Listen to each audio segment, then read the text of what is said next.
பின்னது உலகம், அதனால் உழந்தும் உழவே தலை.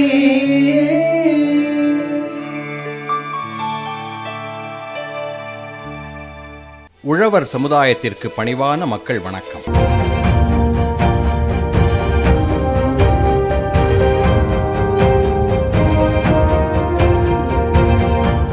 அன்பார்ந்த உழவர் பெருமக்களே, முந்தைய காலங்களில் பெண்கள் தங்கள் கணவரின் உழவு தொழிலுக்கு உறுதுணையாக சிறு சிறு உதவிகளை செய்து வந்தனர்.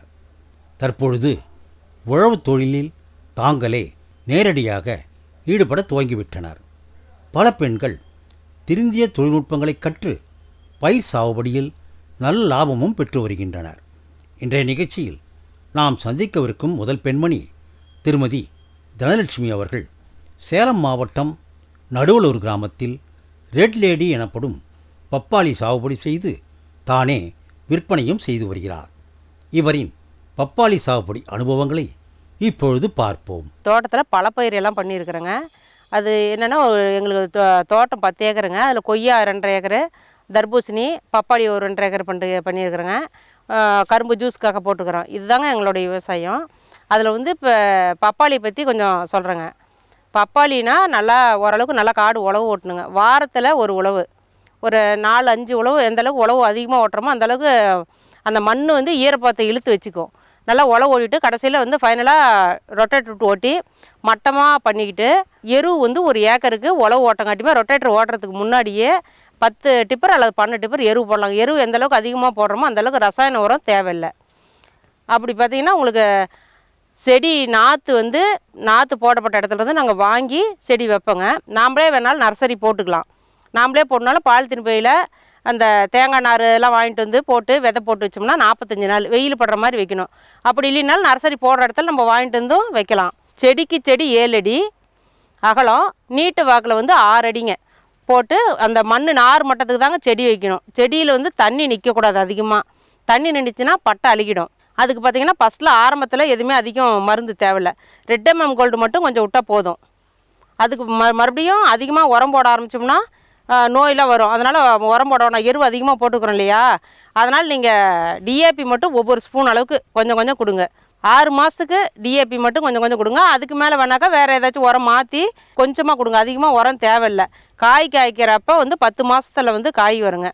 காய் 10 மாதத்தில் பூ பிடிக்கும். 9 மாதத்துல பூ பிடிக்கும். 10 மாதத்தில் வந்து காய் பிஞ்சு 1-2 தெரியும். 10 மாதம் 11 மாதத்தில் வந்து பழம் அப்படியே லைட்டாக வர ஆரம்பிக்கும். மழை பெஞ்சதுன்னா சேர்த்து கொஞ்சம் சீக்கிரமாக பழுத்துக்கும். மழை இல்லாமல் வெயில் காலமாக இருந்துச்சுன்னா கொஞ்சம் லேட்டாக தான் பழுக்கும். 11 மாதம் கூட ஆகும். அதிலிருந்து பார்த்திங்கன்னா உங்களுக்கு 11 மாதங்க பயிர். மறுபடியும் ஒரு 11 மாதம் 12 மாதம் காய் வருங்க. அதே நோவு இல்லாத இருந்துச்சுன்னா, எந்த நோவும் தாக்காமல் நல்லா இருந்துச்சுனாக்கா அதிக நாளைக்கு வரும். ட்ரிப்பில் போடுறத விட நம்மளுக்கு தண்ணி பாத்தி அமைச்சு நல்லா மேட்டு பாத்தி அமைச்சு போட்டிங்கன்னா நல்லா விவசாயம் நல்லா ஈல்டு வருங்க. சொட்டு நீர் போட்டிங்கன்னா தண்ணி கொஞ்சம் பத்தாது. செடி சின்ன செடியில் வேணால் காப்பாற்றுறதுக்காக நம்ம சொட்டு நீர் போட்டுக்கலாம். அதுக்கு மேலே செடி வளர்ந்து நல்லா காய் காய்ச்சி பழம் வரையில் நல்லா உயரமாக மேட்டு பாத்தி இது மாதிரி அமைச்சு இந்த அளவுக்கு இது மாதிரி கரையெல்லாம் போட்டு பண்ணோம்னா கொஞ்சம் நல்லா தண்ணி விடணுங்க. நல்லா காய்ச்சல் காலத்துலாம் தண்ணி எந்த அளவுக்கு விட்றோமோ அந்தளவுக்கு காய் நல்லா பெருசாக வரும். அது வந்து நம்ம பழுக்க வைக்கலாம் தேவையில்லை. தானாகவே மரத்துலேயே பழுத்துக்கும். தண்ணி நல்லா சேர்த்தி விட்ற அளவுக்கு நல்லா பழுக்கும். இப்போலாம் வறட்சியாக இருக்குது. நல்லா மழை பெஞ்சதுன்னா பழம் நல்லா பழுக்காக பெருசாக நல்லா பழம் வந்துடுங்க. ரெட் லேடி நல்லா சிகப்பான பழம், நல்லா சாப்பிட நம்மளுக்கு பார்த்தோம்னா டேஸ்ட்டாக இருக்கும். ரெட் லேடி வந்து காய் வந்து பிஞ்சு வைக்க வரலாம், பழம் வர வரலாம், மாவு பூச்சி இது மாதிரி எதுவும் வராது. அந்த பழம் வர ஆரம்பிச்சதுன்னா கொஞ்சம் கொஞ்சமாக அந்த மாவு பூச்சி, வைரஸு இது மாதிரிலாம் கொஞ்சம் வரும். அதை வந்து அப்பப்போ பார்த்து நம்ம அதுக்கு தகுந்த மாதிரி மருந்து அடிக்கணும். மருந்து அடித்தா அதை வந்து நம்ம கண்ட்ரோல் பண்ணிடலாம். மாவு பூச்சி மட்டும் இது பண்ணுங்க. இந்த பிஞ்செல்லாம் கோணையாக சின்ன சின்ன பிஞ்செல்லாம் வரும். கோணையாக வைரஸ் விழுந்துச்சுன்னா வரும். அதெல்லாம் பார்த்து ஒடிச்சு விடணுங்க. ஒடிச்சு விட்டுட்டு அதில் வந்து விதை பார்த்திங்கன்னா உங்களுக்கு விதை இல்லை, இது வந்து ஹைப்ரிடு அது மாதிரிலாம் எதுவும் நினைக்க தேவையில்ல. காற்று ஆடி மாதம் காற்று அடிச்சதுன்னா விதை வராது. காற்று முடிஞ்ச பின்னாடி பிடிக்கிற பிஞ்சில் தான் விதை வரும். நீங்கள் நாட்டு மரத்தில் இதையும் கம்பேர் பண்ணி பார்த்தீங்கன்னா ரெண்டும் ஒரே மாதிரி தான். ரெட் லேடிக்கும் அதுக்கும் ஒன்றும் வித்தியாசம் கிடையாது. ரெட் லேடியும் நாட்டு மரமும் ஒன்றே தான். விதை வந்து ரெண்டுலேயுமே காற்று நின்ன பிற்பாடி பிடிக்கிற பிஞ்சில் மட்டும்தான் விதை வரும். ஃபுல்லாக விதை. ஏன் இவ்வளோ விதை வந்துச்சுன்னு நினைக்கிறப்ப நிறைய விதை வரும். சின்ன பழமாக இருந்தாலும் எதாக இருந்தாலும் டேஸ்ட்டு வந்து உங்களுக்கு பார்த்திங்கன்னா ரொம்ப அருமையாக இருக்கும். நம்ம மறுபடியும் காய் காய்ச்ச பின்னாடி அதுக்கு உரம் போடணுன்னா அந்த பள்ளத்தில் வந்து தண்ணி பாய்க்குள்ளே வேர்க்கும் பக்கத்தில் போடாத நல்லா மேட்டு பாத்தி கரை அமைச்சிருக்குறோங்க. கரைக்கும் பக்கத்தில் வேணால் கொஞ்சம் கொஞ்சம் எருவு ஏற்கனவே நிறையா போட்டிருக்கோம் இல்லையா, அதனால் வந்து கம்மியாக உரம் வேணால் கொஞ்சம் போட்டுக்கலாம். நம்ம அறுவடை பண்ணுறது எப்படின்னா வாரம் ஒரு முறை பண்ணலாங்க. மழை பெஞ்சதுன்னா, மழை இல்லாத சீசன் சம்மர் ரொம்ப அதிகமாக இருந்துச்சுன்னா அப்போ 15 நாளைக்கு ஒரு டைம், 20 நாளைக்கு ஒரு டைம் அது மாதிரி வரும், கட் பண்ணுற மாதிரி வரும். உங்களுக்கு எந்த அளவுக்கு காய் பிடிக்குதோ வாரம் 1 ஏக்கர்னால் 1.5 டன் அது மாதிரி கட் பண்ணலாம். மார்க்கெட்டிங் என்ன ரேட்டு போகுதோ அது மாதிரி. நாங்கள் எப்படின்னா கடை நாங்களே வச்சுருக்குறோம், ஃப்ரூட்ஸு கடை எல்லாமே வச்சுருக்கோம். அதனால் அதில் வந்து எங்கள் தோட்டத்தில் இருக்கிற பழம் மட்டும் தான் வாங்குறதெல்லாம் எதுவும் கிடையாது. இங்கே இருக்கிற பழத்தை அப்படியே வச்சு நாங்கள் சேல் பண்ணுறோங்க. பப்பாளி, தர்பூசணி, கொய்யா இது மாதிரி எல்லாம் இருக்கிறத வச்சு நாங்கள் பண்ணிகிட்ருக்குறோங்க. இதுக்கு வந்து முதலீடு பார்த்திங்கன்னா 1 லட்சம் செலவாகுங்க. செடி வச்சதுலேருந்து எருவு போட்டது, உழவு ஓட்டுனது, டோட்டலாக பார்த்திங்கன்னா உங்களுக்கு 1 லட்சம். 1 லட்ச ரூபா செலவு பண்ணோம்னா மேலே வந்து செலவு போக ஒரு 2 லட்சம் 2.5 லட்சம் அது மாதிரி நம்மளுக்கு 2 வருஷத்துக்குள்ள வருமானம் கிடைக்கும்.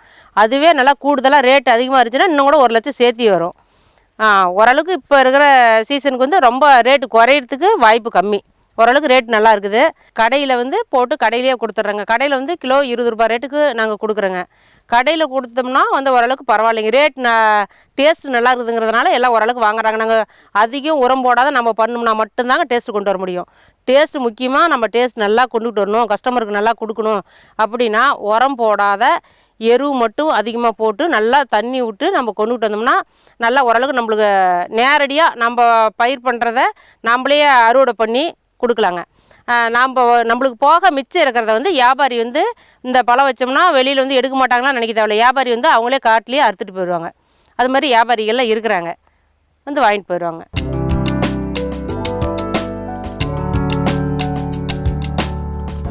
கிருஷ்ணகிரி மாவட்ட வேளாண்மை அறிவியல் நிலையம் பண்ணை மகளிர்களை குழுவாக இணைத்து அவர்கள் சுயதொழில் செய்து தொழில் முனைவோராக மாற பலவிதமான பயிற்சிகளை அளித்து வருகிறது. இன்றைய நிகழ்ச்சியில் இவ்வாறு பயிற்சி பெற்று தொழில்கள் செய்து வரும் மகளிர் இருவரை சந்திக்கப் போகிறோம். முதலில் கிருஷ்ணகிரியில் மதிப்பு கூட்டிய பொருட்களை தயார் செய்து வரும் திருமதி கோமதி அவர்கள் கூறும் தகவல்கள். எங்கள் வீட்டில் அவர் வந்து டிரைவராக வேலை செய்கிறாரு. பார்த்திங்கன்னா நாங்கள் வந்துட்டு வீட்டில் இருந்து சிறு தொழிலை கற்று முன்னேற்றத்திற்காக, எங்கள் குடும்ப முன்னேற்றத்திற்காக நாங்கள் வந்து பயிரணும்னு விருப்பப்பட்டோம். அதனால் அதன் மையம் பார்த்திங்கன்னா கிருஷ்ணகிரியில் எலுமிச்சங்கிரிங்கிற இடத்துல கேவிகே இருக்கிறது. அங்கே பயிற்சி பெறதுக்காக எனக்கு வந்து தெரிய வாய்ப்பு வந்தது. அங்கே பார்த்திங்கன்னா ஒரு 10 நாள் எங்களுக்கு ட்ரைனிங் தர்ற மாதிரி எங்களுக்கு ஒரு வாய்ப்பு கொடுத்தாங்க. சார் சுந்தரராஜன்ற சார் வாய்ப்பு கொடுத்தாங்க. எங்கள் மேடம் வந்துட்டு பூமதி மேடம்ன்றவங்க தான் எங்களுக்கு ட்ரைனிங் எடுத்தாங்க. எங்களுக்கு 10 நாள் அவங்க முழுமையாக பயிற்சி கொடுத்து எங்களுக்கு வேணுங்கிற உணவுகளையும் அவங்களே கொடுத்து தங்கும் இடமும் கொடுத்தாங்க. நாங்கள் வந்துட்டு ஒரு 20 பேர் போய் சேர்ந்து பயிற்சியை நாங்கள் வந்து கற்றுக்கிட்ட மூலிமா எங்களுக்கு ஒரு வருமானம் வருன்ற ஒரு நம்பிக்கையும் இருந்தது. அதன் மூலியமாக நாங்கள் இப்போ வருமானத்தையும் எதிர்நோக்கி உள்ளோம். எங்களுக்கு சிறுதானியங்களை பற்றி அதில் என்னென்ன வகை செய்ய முடியுன்றதை எங்களுக்கு ட்ரைனிங் கொடுத்தாங்க. இப்போ நம்ம மக்களிடையே சிறுதானியங்கள் அதிகமாக பழக்கப்பட்டு வருகிறது. அதனால் நாம் வந்து சிறுதானியங்களில் பிஸ்கெட், லட்டு, சாமையில் முறுக்கு இதெல்லாம் செஞ்சு நாங்கள் விற்றுட்ருக்கோம். வீட்டில் இருந்தபடியே தயாரித்து வருமானம் வரக்கூடிய அளவுக்கு நாங்கள் இப்போ கொஞ்சம் முன்னேறி இருக்கோம். எங்களுக்கு அது ரொம்ப உதவியாகவும் இருக்குது. மேலும் நாங்கள் செய்கிறதுக்கு விருப்பப்பட்டு எங்கள் குழுவிலலாம் சேர்ந்து நாங்கள் ஒன்றா செஞ்சுருக்கோம். எங்களோட கடையினோட பேர் வந்து அபிராமி ஃபுட்ஸ். இதை மேற்கொண்டு நாங்கள் எங்களோட வருமானத்தை கூட்டிக் கொள்றதுக்காக நான் ஏற்படுத்தி கொண்ட இந்த பயிற்சி எனக்கு வந்து முழு உதவியாக இருக்கிறது. இப்போது சாமை லட்டு செய்கிறத பற்றி பார்ப்போம். இதுக்கு தேவையான பொருட்கள் சாமை, பாசிப்பருப்பு, நிலக்கடலை, பொட்டுக்கடலை, அதுக்கப்புறம் பாகுன்னா வெள்ளைப்பாகு, கம்பி பதம் இல்லாமல் நார்மலாக எடுத்துக்கணும். அடுத்தது நெய், அவங்களுக்கு தேவைக்கேற்ப, ஏலக்காயும் எல்லாம் சேர்த்துக்கணும். இதை வந்து ஃபஸ்ட்டு மாவு பண்ணிவிட்டு நெய்யில் சாமமாக வறுத்துக்கணும். இதெல்லாம் சாதாரணமாக வறுத்து பொடி பண்ணி எடுத்துக்கணும். இப்போ வந்து நம்ம சாமை லட்டு எப்படி செய்கிறதும் தேவையான பொருட்களை பார்த்தோம். இப்போ அதை செய்கிறத பற்றி பார்ப்போம். நான் ஏற்கனவே இதில் வந்துட்டு எல்லாம் வறுத்து பொடி பண்ணி வச்சுருக்கேன். இப்போ வந்து நான் உங்களுக்கு வந்து இது எப்படி செய்கிறதுங்கிறத நான் செஞ்சு காமிக்க போகிறேன். இதில் வந்து எல்லாம் போட்டுட்டு ஃபஸ்ட்டு என்ன பண்ணணும்னா ஏலக்காய் தூள், நான் அதுவும் பொடி பண்ணி எடுத்துகிட்டு வந்திருக்கேன். ஏலக்காய் தூளை போட்டுக்கணும். சர்க்கரை போட்டு ஏலக்காயை போட்டு பொடி பண்ணி வச்சுருக்கேன். அடுத்தது பார்த்திங்கன்னா நெய் ஊற்றிக்கணும். நெய் ஊற்றிடணும். அடுத்தது சர்க்கரை பாகு. சர்க்கரை பாகு வந்து கம்பி பதம் இல்லாமல் நார்மலான பதத்தில் போட்டு இதை ஃபஸ்ட்டு நல்லா கலக்கிக்கணும். கலக்கிட்டு நம்மளுக்கு தேவைக்கேற்ப இந்த பாகை ஊற்றி அப்படியே கொஞ்சம் கொஞ்சமாக விட்டு உருண்டை பண்ணுற அளவுக்கு விட்டுக்கணும்.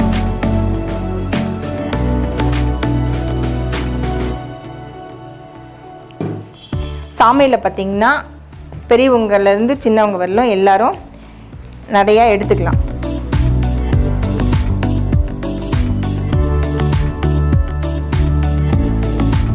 அப்போ குழந்தைங்கள்லாம் சாப்பிட்றதுக்கு நல்லாயிருக்கும்.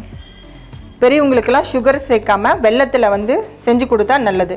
இதில் புரதச்சத்து நிறையா இருக்குது, நீர்ச்சத்து நிறையா இருக்குது, நார்ச்சத்து இருக்குது. அதனால் சாமை லட்டு இதில் வந்து உருண்டையும் பண்ணி எடுத்துக்கலாம்.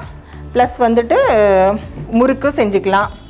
வரகுலையும் இது மாதிரி செஞ்சுக்கலாம். இது வரகுலையும் இந்த மாதிரி உருண்டை செஞ்சு குழந்தைங்களுக்கு கொடுக்கலாம், பெரியவங்களுக்கு கொடுக்கலாம். சர்க்கரை நோய் உள்ளவங்க சாப்பிடலாம். அவங்களுக்கு ஹெல்த்துக்கு டெய்லி ஒரு உருண்டை சாப்பிட்றப்போ உடம்புக்கு நல்ல சத்து கிடைக்கும். சுகர் பேஷண்ட்லாம் நல்லா நீட்டாக சாப்பிட்லாம். இதில் இன்னும் தேவைன்ற இதில் முந்திரி, பாதாம், பிஸ்தாலாம் போட்டு குழந்தைங்களுக்கு கொடுக்கலாம். பெரியவங்க பார்த்திங்கன்னா பெரியவங்களுக்கு பாதாம் முந்திரிலாம் தரமாட்டாங்க. அதனால் நிலக்கடலையை யூஸ் பண்ணிக்கலாம். இப்போது சாமை லட்டு ரெடி ஆயிடுச்சு. இது பார்த்திங்கன்னா பொருட்கள் எல்லாம் வறுத்து வச்சிட்டோன்னா ஒரு 10 நிமிஷத்தில் ரெடி பண்ணலாம். திடீர்னு நம்ம வீட்டுக்கு விருந்தாளிங்க வந்தாங்கன்னா அவங்களுக்கு ஒரு விதமான ஒரு பலகாரமாக இருக்கும். அதோட சத்து உள்ளதாகவும் இருக்கும். இது வந்து நான் செஞ்சு நான் எல்லாத்துக்கும் கொடுத்ததில் எல்லாருமே ரொம்ப விருப்பப்பட்டு வாங்கி எங்ககிட்ட சாப்பிட்றாங்க. இது குழந்தைங்களுக்கும் நல்லது, பெரியவங்களுக்கும் நல்லது.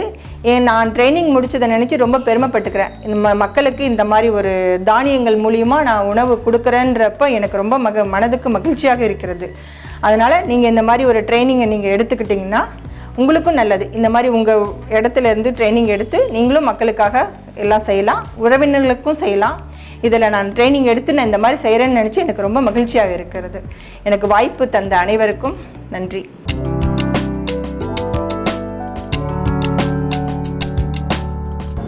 கிருஷ்ணகிரி மாவட்டம் கீரணம்பள்ளியில் செயல்பட்டு வரும் திருமதி சாமுண்டீஸ்வரி அவர்கள் கூறும் தகவல்கள். சமீபத்தில் நாங்கள் கிருஷ்ணகிரியில் உள்ள வேளாண்மை அறிவியல் மையத்துக்கு சென்றிருந்தோம். அங்கே விசாரித்த போது பலவிதமான பயிற்சிகள் வந்து பெண்களுக்கு கொடுத்ததாகும்.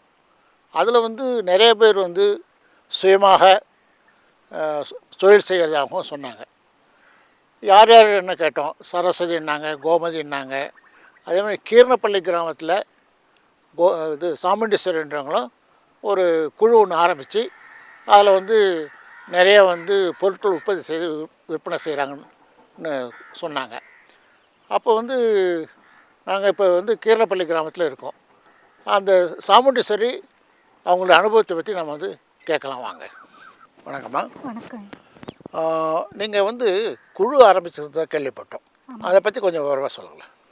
நாங்கள் வந்து குழு ஆரம்பிச்சிருக்கிறோம். CIG மில்லட்ஸ் என்ற குழு ஆரம்பிச்சிருக்கோம். அந்த குழு ஆரம்பித்ததே வந்து கிருஷ்ணகிரியிலேருந்து KVK டிபார்ட்மெண்ட்லேருந்து அவங்க ஆரம்பித்து வச்சுருக்குறாங்க. எங்கள் குழுவில் வந்து 20 பேர் இருக்கிறோங்கய்யா. 20 பேரும் வந்து குழு நடத்திட்டு இருக்கோம். நாங்கள் 20 பேருக்கு வந்து இந்த CIG மில்லட்ஸில் வந்து சிறு தானிய உணவு வகைகள், அதில் வந்து நிறைய எப்படி உணவுகள் தயாரிக்கணும், எப்படி பதப்படுத்தணும், கெடாமல் இருக்கிறதுக்கு என்னென்ன செஞ்சு எப்படி பதப்படுத்தணும் அப்படின்ற மாதிரி ட்ரைனிங் கொடுத்துருக்காங்க. எங்கள் குழுவில் இருக்கிற அத்தனை பேரும் நாங்கள் போய் எத்தனை நாள் ட்ரைனிங் கொடுத்தாங்க? எங்களுக்கு ஒரு வாரம் ட்ரைனிங் கொடுத்தாங்க. நாங்கள் இங்கேருந்து காலையில் போவோம், சாயங்காலம் வந்துடுவோம். அங்கே தங்குறதுக்கு இட வசதி எல்லாமே இருக்குது, தங்க சொன்னாங்க. ஆனால் இங்கே நாங்கள் விவசாயி எல்லாருமே விவசாயம் தான் செய்கிறோங்க. அதனால் வந்து நாங்கள் அங்கே தங்கலை. எல்லோரும் சாயங்காலம் வந்துட்டு காலையில் போவோம். அப்போ உங்கள் குழுவில் இருந்தவங்க எல்லாரும் போவோம். எல்லாரும் போவோம். எல்லோரும் 20 பேரும் போய் ட்ரைனிங் எடுத்துருக்குறோம். அதில் வந்து நிறைய சொல்லி கொடுத்துருக்குறேங்க. 20 வகைகளுக்கு மேலே ட்ரைனிங் சொல்லி கொடுத்துருக்குறேங்க. ராகி அல்வா, ராகி பிஸ்கெட், அப்புறம் ராகி டீ, ராகி அடை, ராகியில் வந்து பாகு ரொட்டி அப்படின்ட்டு, ஊறுகாய் ஐட்டம், நெல்லிக்காய் ஊறுகாய், தக்காளி ஊறுகாய், அப்புறம் இந்த ஜூஸு, அந்த பப்பாயா மாம்பழம் அதில் ஜூஸு, அது கெடாமல் இருக்கிறதுக்கு அதுக்கு என்னென்ன சேர்க்கணும், அந்த மாதிரி நிறைய ட்ரைனிங் எல்லாம் கொடுத்துருக்குறேங்க. அதில் வந்து அல்வா வந்து ரொம்ப நல்லாயிருக்கும். நாங்கள் வந்து வீட்டில் செஞ்சுட்டு இருக்கும்போது அது கெடாமல் இருக்கிறதுக்கு அது என்ன சேர்க்கணுன்னு எங்களுக்கு தெரியல. நாங்கள் நார்மலாக வீட்டில் செஞ்சு சாப்பிடுவோம். ஆனால் அது கெடாமல் இருக்கிறதுக்கு வந்து இந்த சில வகைகள்லாம் இது சேர்த்தா அது கெடாமல் இருக்கும் அப்படின்ட்டு சொல்லி கொடுத்துருக்குறேங்க. அந்த மாதிரி செஞ்சு பார்த்துருக்குறோம். ஒரு வாரமாக அந்த அல்வா அப்படியே இருக்கும், ஃப்ரெஷ்ஷாகவே இருக்கும், நல்லாயிருக்கும். அந்த மாதிரி நிறைய ட்ரைனிங் கொடுத்துருக்குறேங்க. எங்களுக்கு ரொம்ப இதுவாக இருக்குது எங்களுக்கு. இப்போ ஊறுகாய் சொன்னால் என்னென்ன ஊறுகாய் பற்றி சொல்கிறாங்க? நெல்லிக்காய் ஊறுகாய், தக்காளி ஊறுகாய், மாங்காய் ஊறுகாய், அப்புறம் எலுமிச்சங்காய் ஊறுகாய், அப்படி ஒரு 5-6 வகை ஊறுகாய் எல்லாம் ட்ரைனிங் கொடுத்துருக்காங்க. பொடி வகைகள்லாம்? பொடி வகைகள் வந்து சிறுதானிய உணவுக்காக அந்த சின்ன குழந்தைகளுக்கு சத்து மாவு, அப்புறமா கூழ் செய்கிறோம் இல்லைங்களா, அதில் என்னென்ன தானியங்கள் சேர்க்கணும், வெறும் சிறுதானியங்கள் சாமை, திணை, அப்புறம் குதிரைவால், கம்பு, வேர்க்கடலை, அந்த பாசி பயிறு, அப்புறம் ஒரு 7-8 வகைகள் சேர்த்து அது வந்து பொடி செய்து அது காலையில் நைட்டு வந்து கஞ்சி மாதிரி தயாரிச்சுட்டு அதில் வந்து ஒரு நெல்லிக்காய் 2 நெல்லிக்காய் துருவி போட்டு காலையில் சாப்பிட்டா சூப்பராக இருக்கும். அது உடம்புக்கு ஹெல்த்தியாகவும் இருக்கும், நல்லாயிருக்கும் சார். சுகர் பிபி இருக்கிறவங்க சாப்பிட்டா ரொம்ப ஹெல்த்தியாக இருக்கும். காலையில் 10 மணி வரைக்கும் சாப்பிடாம இருந்தாலும் டயர்ட் தெரியறதில்ல. காலையில் எழுந்து அது ஒரு டம்ளர் சாப்பிட்டா. சரி, இப்போ நீங்கள் வந்து ராகி பற்றி தான் சொன்னீங்க. வேறு என்ன சிறுதானியங்களில் செய்யலாம் அப்படின்ற மாதிரி நாங்கள் சாமையில் சொல்லி கொடுத்துருக்குறோங்க. என்ன செய்யலாம்? சாமையில் வந்து சாமை உருண்டை, அப்புறமா சாமையில் வந்து வெல்லம், அந்த இல்லை பனை வெல்லம் ஆகட்டும் போட்டு அதில் கொஞ்சம் நெய், முந்திரி, திராட்சை எல்லாம் போட்டு அது கேக் மாதிரி செஞ்சு கட் பண்ணி சாப்பிட்லாம். அப்புறம் அந்த சாமையில் வந்து சாமையும் அந்த சோளம் இருக்குது பாருங்கள், அதில் பொரி செஞ்சு அதில் உருண்டை செய்வோம். அந்த மாதிரி நிறைய சொல்லி கொடுத்துருக்காங்க. இப்போ எனக்கு வந்து சர்க்கரை இருக்குது, நான் இனிப்பு சாப்பிட மாட்டேன். இந்த மாதிரி ஆளுங்களுக்கு என்ன? இந்த மாதிரி ஆளுங்களுக்கு வந்து கருப்பட்டி வெல்லத்தில் செஞ்சு சாப்பிடலாம். இப்போ நான் ராகி லட்டு செஞ்சுருக்கிறேன், கருப்பட்டி வெல்லம் போட்டு சாப்பிட்டு பாருங்கள், ஸ்வீட்டே தெரியாது, சூப்பராக இருக்கும். சரி, வேறு ஸ்நாக்ஸு? வேறு ஸ்நாக்ஸ் பிஸ்கெட்டு, சாமையில் பிஸ்கெட்டு, அப்புறம் இந்த முறுக்கு, மிச்சரு, பக்கோடா எல்லாமே செய்யலாம். ராகியில் என்னென்ன மாதிரி செய்கிறோமோ அந்த மாதிரி சாமையில், திணையில், குதிரைவால் அது எல்லாமே செய்யலாங்க. இப்போ நீங்கள் சிறுதானியங்களை சொன்னீங்க, ஊறுகாய் சொன்னீங்க, வேறு ஜூஸ் வகைகள் எதாவது சொன்னாங்களா? ஜூஸு, பப்பாய் ஜூஸு, மாம்பழம் ஜூஸு, அது செஞ்சு நீங்களே உபயோகப்படுத்துகிறீங்களா எப்படி? இல்லை கேட்டு உங்களுக்கு செஞ்சு கொடுக்குறோங்க சார். நாங்கள் வந்து இந்த கூட்டெல்லாம் சேருவாங்க இல்லைங்க சார், நாங்கள் வந்து விற்பனைனா வெளியில் கடைக்கெல்லாம் விற்பனை பண்ணல, இந்த கூட்டு சேருது இல்லைங்க சார், அந்த கூட்டு சேரும்போது கேட்குறாங்க சார், அப்போ நாங்கள் செஞ்சு கொடுக்குறோங்க. அதாவது வெளியில் வந்து கூட்டம் நடக்கும்போது, அதாவது அலுவலகத்தில் அப்போ ஃபோன் பண்ணி இந்த மாதிரி இவ்வளோ வேணும் இப்படி கேட்குறாங்க அப்படின்னு அவங்க ஃபோன் பண்ணி சொல்லுவாங்க, நாங்கள் செஞ்சு கொடுத்துருவோம். அது இல்லாமல் வேறு தனியார் வந்து உங்ககிட்ட வாங்குறாங்களா? தனியார் இன்னும் இது வரைக்கும் எங்ககிட்ட வரல சார். தனியாக நாங்கள் இன்னும் சொல்ல, அவங்க எங்கேயாவது இந்த கூட்டம் சேரும்போது வந்து அவங்களுக்கு சொல்கிறாங்க, கேவிகே ஆஃபீஸ்க்கு வந்து ஃபோன் பண்ணுவோம், அவங்க வந்து எங்களுக்கு சொல்லுவாங்க, அப்போ நாங்கள் செஞ்சு கொடுத்துருவோம், வந்து இங்கேருந்து எடுத்துகிட்டு போயிடுவாங்க. அப்போ இந்த சிறுதானியங்கள்லாம் சொன்னீங்களா, எல்லாம் உங்கள் ஊர்லேயே விளையுதா இல்லை வெளியே இருந்து வாங்குறீங்களா? இப்போ வந்து கம்பு, சாமை வந்து நாங்களே விளைஞ்சிக்கிறோம். திணையும் குதிரைவால் தான் இங்கே இல்லை, வெளியில் வாங்கிக்கிறோம். வெளியிருந்து வாங்கிக்கிறீங்க. சரி, எப்படி நீங்கள் வந்து இந்த விற்பனை வந்து எப்படி வந்து லாபத்தை பிரிச்சுக்கிறீங்க, என்ன செய்கிறீங்க? நாங்கள் வந்து இப்போ அவங்க ஃபோன் பண்ணி சொல்லுவாங்க, இந்த ஐட்டம் வேணும் டீ, ஆனால் டீ ரொம்ப நிறைய டீ கேட்பாங்க. காலையில் அந்த டீ சாப்பிட்டாலே வயிறெல்லாம் எரிய மாதிரிலாம் இருக்கும் பாருங்க சார், அந்த மாதிரிலாம் இல்லவே இல்லை. டீனா எதில்? ராகி டீ. ராகி வந்து ஊற வச்சு அதுக்கு அடுத்தது அதை வெயிலில் காய வைத்து வறுத்து அப்புறம் பொடி செய்து அதை வந்து மறுபடியும் நாங்கள் அந்த ஒரு வெள்ளை துணி போட்டு அதில் வந்து மறுபடியும் அது இது செய்வோம். அது செய்யும்போது அது ரொம்ப திக்காக நைஸாக வரும், மைதா மாதிரி வரும். அதில் வந்து டீ வச்சு கொடுப்போம். சரி, அந்த டீ ரொம்ப நல்லா டேஸ்டியாக நல்லாயிருக்கும். சிறுதானியெல்லாம் மாவு அரைக்கணும், அதுக்கு நீங்கள் என்ன பண்ணுவீங்க? ஏதாவது உங்கள் ஊரில் மில்லு இருக்குதா? சார், எங்களுக்கு கேவிகேலேருந்து மிஷினரிசி கொடுத்துருக்காங்க சார். என்னென்ன மிஷினரி கொடுத்துருக்காங்க? ராகி, சாமை க்ளீன் பண்ணுறது, அந்த மாதிரி 3-4 மிஷின் கொடுத்துருக்காங்க சார். இலவசமாக கொடுத்தாங்களா? இலவசமாக கொடுத்தாங்க சார். இது உங்கள் குரூப்பை வேறு ஏதாவது கிராமத்துக்கு கொண்டு போயிருக்கீங்களா, கூட்டு போயிருக்கீங்களா? இல்லை சார், போயிருக்கேன் சார், நிறைய போயிருக்கேன் சார். எங்கள் குழுவில் இருந்து தஞ்சாவூர் போயிருக்கிறோம், அப்புறம் நிறைய ட்ரைனிங் எல்லாம் போயிருக்கோம் சார், நிறைய போயிருக்கோம். சரி, இது இல்லாமல் வேறு ஏதாவது பயிற்சி கொடுத்தாங்களா உங்களுக்கு? வேற இல்லை, இந்த மில்லட்ஸு நிறைய ட்ரைனிங் கொடுத்துருக்காங்க. யாராவது உங்களுக்கு என்ன பொருள் வேணும், என்ன லட்டு வேணும், இல்லை வந்து முறுக்கு வேணும் அப்படின்னு கேட்கும்போது நீங்கள் தனியாக செய்கிறீங்களா? இல்லை சார், குழு எல்லாமே சேர்ந்து செய்வோம். நாங்கள் குழுவில் சேர்ந்து பேசிக்குவோம். இப்படி கேட்டு இருக்கங்க, யாருக்கு ஃப்ரீயாக இருக்குது, யார் இதுவாக இருக்குங்க, வேலை யார் இல்லை அப்படின்னும்போது நாங்கள் பேசிவிட்டு யாருக்கு அந்த வீட்டு வேலை கம்மியாக இருக்கோ அவங்க வந்து செஞ்சு கொடுப்போம். சரிங்க. இப்போ வந்து ஒருத்தர் வந்து ஒரு 2 கிலோ முறுக்கு கேட்குறாங்கன்னு வச்சுங்க, நீங்கள் வந்து செஞ்சு கொடுக்குறீங்கன்னா அவங்க நேரடியாக உங்களுக்கு பணம் கொடுத்துட்றாங்களா எப்படி? நேரடியாக கொடுத்துருங்க. சரி, இல்லை வேறு குழு மெம்பர்ஸு கேட்டாங்கன்னா? குழு மெம்பர்ஸ் நாங்கள் எல்லாம் சேர்ந்து தானே பேசுகிறோம் சார், சேர்ந்து பேசி தானே செஞ்சு கொடுக்குறோம். வேறவங்க கையிலலாம் கொடுக்க மாட்டாங்க, நாங்கள் பேசிக்குவோம். நாங்கள் யார் பொருள் கொடுக்குறோமோ அவங்க கையில் பணம் கொடுத்துட்டு எடுத்துகிட்டு போயிடுவாங்க. உங்களுக்கு பணம் சேரணும் இல்லை, நீங்கள் செஞ்சு கொடுக்குறீங்க, கொடுத்துருவாங்க. அதெல்லாம் எங்களுக்கு நம்பிக்கை இருக்குது, எங்கள் குழு மேலே எங்களுக்கு நிறைய நம்பிக்கை இருக்குது. சரி.